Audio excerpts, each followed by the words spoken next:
Hello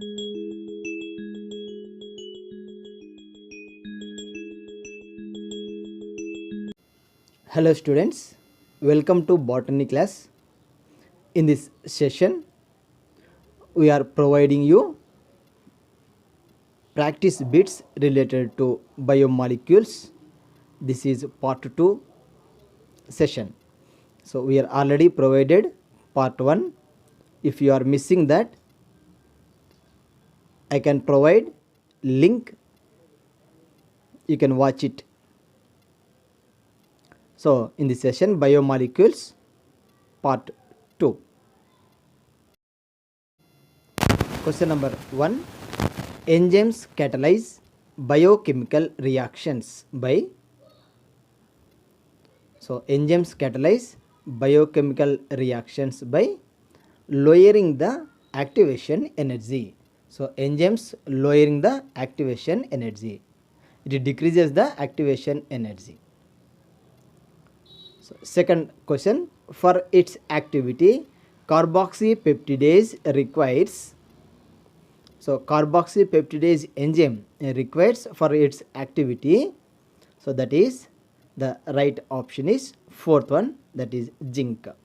So carboxypeptidase enzyme requires zinc for its activity. Next question, number 3. R group in amino acids serine and alanine respectively are. So serine, alanine, these two are amino acids. So ఇందులో are group అనేది దేనిని తెలియజేస్తుంది అనేది ఇక్కడ సరైన question. ఇందులో సరైన option వచ్చేసి second one is the correct one. సెరైన్లో CH2OH, అలనైన్లో ఇట్ కాంటెంట్స్ CH3. సో మీరు ఇమేజ్లో కూడా చూడవచ్చు. Next question number 4. As starch is related to plant body, which of the following polysaccharides is related to animal body. So starch అనేది plant బాడీలో ఉన్నట్లయితే animal బాడీలో ఏముంటుంది అంటే, so right option is glycogen. Question number 5. The number of carbon atoms in the R group of alanine. So alanine, it is a amino acid. In that R group contains the number of carbons. So R గ్రూప్లో ఉండే chemical ఏంటంటే ఇక్కడ CH3 group అనేది ఉంటుంది ఆర్లో. అందులో ఉండే carbons వచ్చేసి carbon number వచ్చేసి ఓన్లీ 1. సో ఇక్కడ మనం పిక్చర్లో కూడా చూడవచ్చు. Alanine it contains CH3 group. So CH3లో ఒకే కార్బన్ ఉంది కాబట్టి సో రైట్ ఆప్షన్ వచ్చేసి second one, that is 2. Next question, number 6. Take a living tissue, grind it in trichloroacetic acid using mortar and pestle, and then stain it. You obtain two fractions, acid soluble and acid insoluble fraction. There, acid insoluble fraction does not contains. So living tissue grind చేసినప్పుడు అందులో ట్రైక్లోరోఅసిటిక్ యాసిడ్తో grind చేసినప్పుడు అక్కడ మనకు 2 parts అనేవి వస్తాయి, acid soluble అదేవిధంగా acid insoluble fractions. So ఇందులో acid soluble ఫ్రాక్షన్లో ఏముండవు అంటే పాలీసాకరైడ్స్. సో యాసిడ్ సాల్యుబుల్లో పాలీసాకరైడ్స్ ఉంటాయి, యాసిడ్ ఇన్సాల్యుబుల్లో పాలీసాకరైడ్స్ అనేవి ఉండవు. సో రైట్ ఆప్షన్ వచ్చేసి third one is the correct option, that is polysaccharides are absent in acid insoluble. Question number 7. At which carbon atom of sugar of DNA lacks oxygen when compared to RNA sugar. So RNA DNA షుగర్స్తో compare చేసినప్పుడు DNA షుగర్లో oxygen ఏ carbon వద్ద miss అయి ఉంటుంది. So ఇక్కడ right option వచ్చేసి second one, అంటే సెకండ్ కార్బన్ వద్ద ఆక్సిజన్ అనేది ఉండదు, అందులో దాన్ని డీఆక్సిరైబోజ్ అంటాం. సో ఇక్కడ మనం చూడవచ్చు డీఆక్సిరైబోజ్ షుగర్లో సెకండ్ కార్బన్ వద్ద ఆక్సిజన్ అనేది లేదు, అదే RNAలో ఉంటుంది, రైబోజ్ షుగర్లో ఉంటుంది. సో డీఆక్సిరైబోజ్లో సెకండ్ కార్బన్ వద్ద ఆక్సిజన్ అనేది రిమూవ్ అయి ఉంటుంది కాబట్టి డీఆక్సిరైబోజ్ షుగర్ అని అంటాం డిఎన్ఏను. సో డిఎన్ఏలోని సెకండ్ కార్బన్ వద్ద ఆక్సిజన్ ఉండదు. Question number 8. There are 10% of adenine among the bases in a DNA fragment measuring 10.2 nanometer length. 10.2 nanometre లెంత్లో ఉన్నటువంటి డిఎన్ఏ ఫ్రాగ్మెంట్లో 10% అడినిన్స్ ఉన్నాయి. Okay, the number of pentoses, nitrogen base pairs, phosphate groups and hydrogen bonds in the DNA fragment respectively. ఆ DNA ఫ్రాగ్మెంట్లో pentoses, nitrogen base pairs, phosphate groups, hydrogen bonds ఎంత నంబర్లో ఉన్నాయి అనేది ఇక్కడ క్వశ్చన్. సో ఇది ప్రాబ్లం, మనము ఇది చేస్తేనే మనకు ఈజీగా ఐడెంటిఫై చేయగలము. దీనికి ఆన్సర్ వచ్చేసి 4th వన్. సో అది ఎలా ఒకసారి చూద్దాం. సో ఇక్కడ డిఎన్ఏ ఫ్రాగ్మెంట్ లెంత్ వచ్చేసి 10.2 nanometre.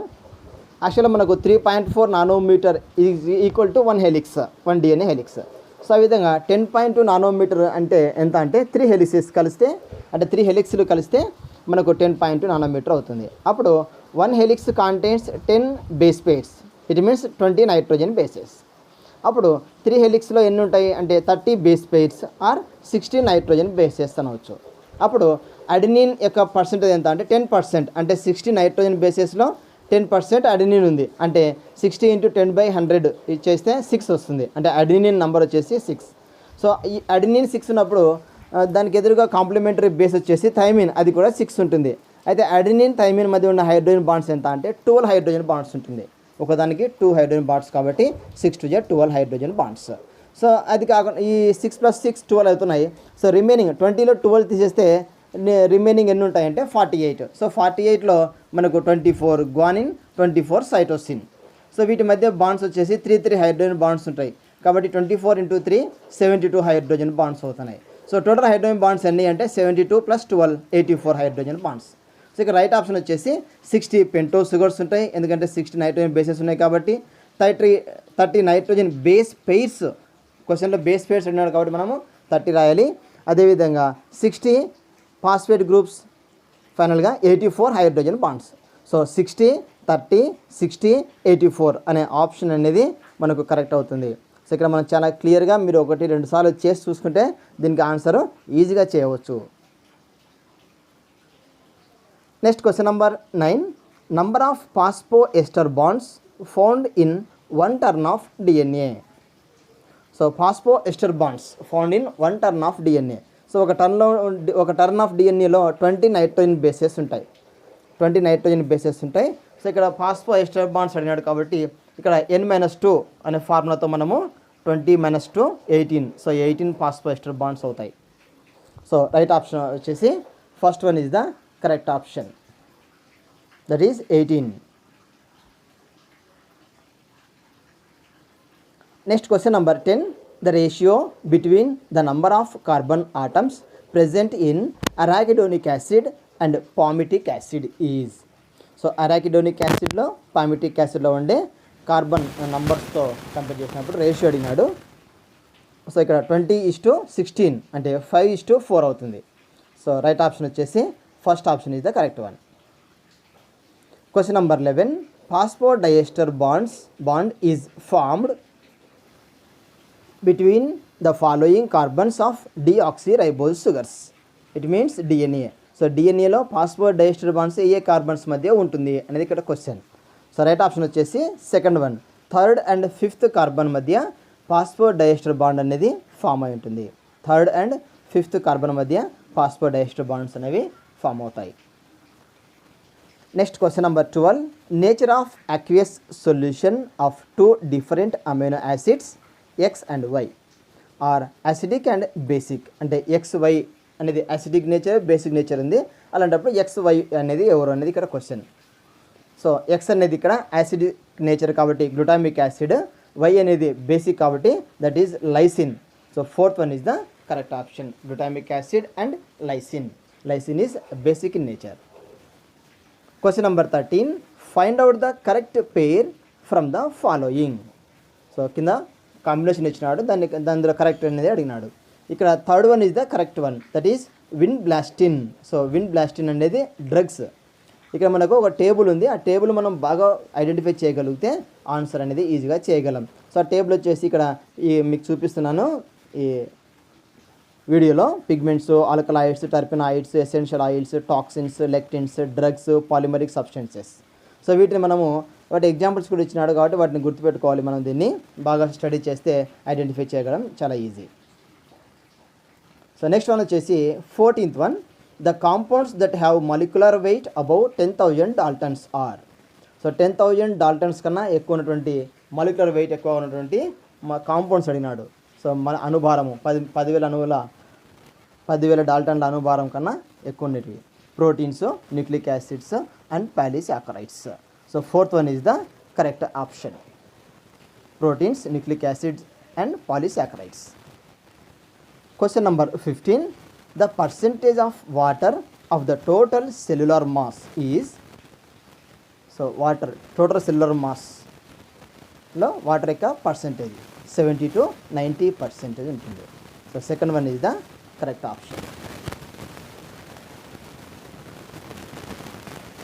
Next question number 16, GLUT4 is a polymer of. So GLUT4 is a polymer of, it is A polymer of amino acids. So ఇదిగా మనకు tables రూపంలో ఉన్నటువంటి మెటీరియల్లో మనకు దొరుకుతుంది. Next question number 17, identify the incorrect statement. So ఒకటి incorrect statement ఉండి మిగతా అన్ని కరెక్ట్గా ఉన్నాయి, దాన్ని ఐడెంటిఫై చేయమన్నారు. Adenosine is a dephosphorylated adenylic acid. Dephosphorylated adenylic acid, it is a correct one. Cytidilic acid is a phosphorylated cytidine, correct one. Thymidine is a nucleotide, so ఇది wrong. Thymidine అనేది ఒక nucleoside. Fourth one, guanosine is a nucleoside, it is also correct. So third one is incorrect statement.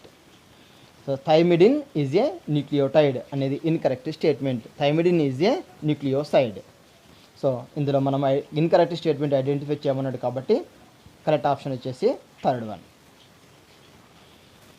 Next question number 18, the ratio of carbon, hydrogen and oxygen present in serine respectively is.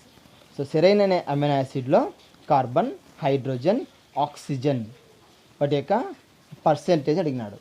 So carbon, hydrogen, oxygen percentage. So right option వచ్చేసి third one. So సెరైన్లో మనకు 3:7:3 రేషియోలో ఉంటుంది.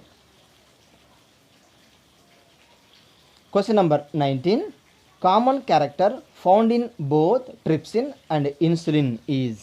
Trypsin, ఇన్సులిన్లో ఉండే common characters అడిగినాడు. So ఇక్కడ trypsin, insulin రెండు characters ఏంటంటే this two are polypeptides.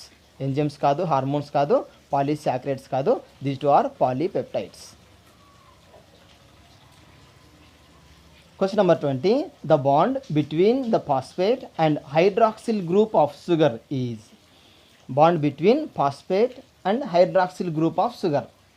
So phosphate को sugar లో ఉండే hydroxyl group కి మధ్యలో ఉండే బాండ్ ఏది అంటే ester bond. First one is the correct option, ester bond. So thanks for watching. If you like this video, please subscribe and click bell icon to get my upcoming videos notification.